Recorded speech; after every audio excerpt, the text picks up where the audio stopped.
Alright, I mentioned in my last video that I had another project that I was working on, and it's basically going to be this 98 Mustang GT.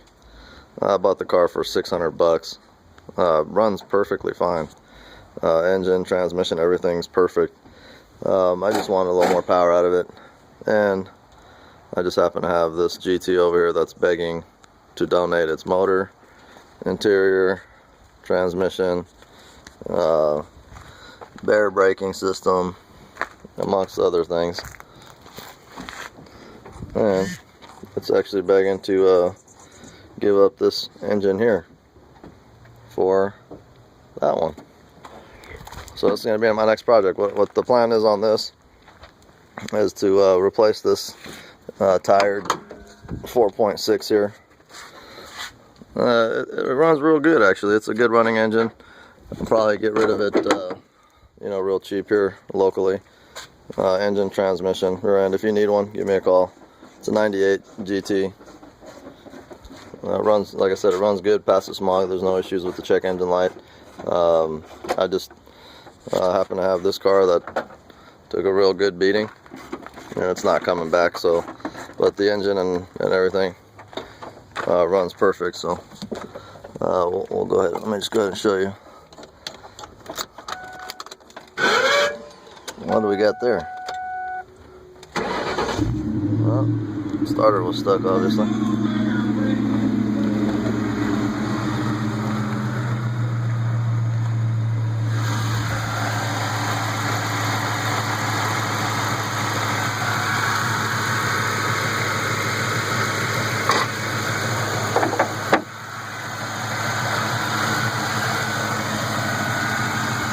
This car has a really nice supercharger setup on it, and it's actually a rare 2-valve supercharger with the Roush, the complete Roush setup on here. Got the Roush intake manifold, Roush throttle body made by BBK, Roush supercharger, I believe that's the M90, and it sounds really, really nice.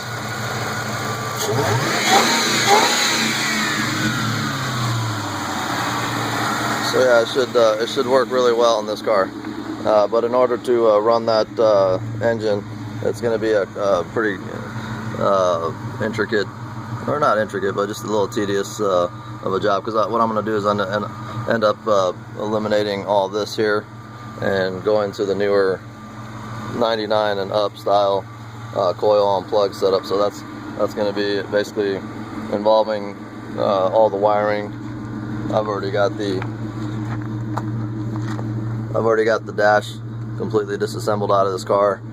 Door panels off, complete interior, center console, carpeting, everything's been stripped out of this car. And we're doing the same thing to the other car, and all we're going to do is just swap. We're swapping all the wiring out, all the door panels, the dash. So I'm going to end up with the digital dash with the digital cluster, all the front end wiring. Pretty much I'm going to run the rear end out of this car because I believe it has either, can't remember, but I pulled the back cap off and it had 373s on the silver car. I mean, it either had 373s or 410s. But I'm gonna run that rear axle, run the engine and trans also out of that vehicle. They're both automatic, so I won't have to do anything there. I'd like it if it was a 5-speed, but that's what I got. Yeah, I ended up with the automatic, and I can't complain. I bought both of these cars for under $2,000. So by the time I'm done building it and selling off all the stuff that I have extra, I'll probably end up with a free car here.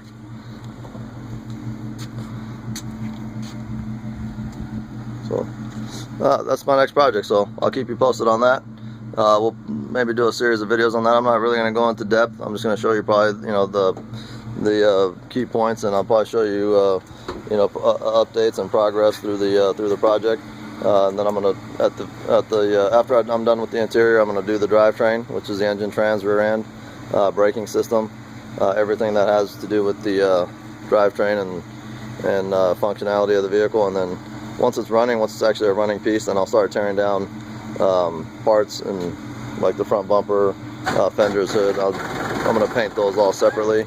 So I'm gonna do a paint job on the car also, go in the original color, white. I'm not gonna try to get fancy and change out the color because that's just too intricate. I don't like having to do all the door jams and inside the car. That's the real way to do it. I feel if you want to change the color of the car, you're gonna pretty much have to tear it all down, sandblast it inside and out, and do that all over like they did from the factory. So I'll just keep it original white. Nice clean white on there would look real nice. Plus I'm gonna end up using the FR500 rims, which are already on this car. One of them was cracked here, so I had to put this replacement on there for just the meantime, but I'll just order another one. The FR500 rims look really nice, and they'll be a nice little stance on this car when it's done. But again, I'll just do a couple videos here and there just to show you what I've got done and how the progress is coming. Alright, it's going to be my next project, guys.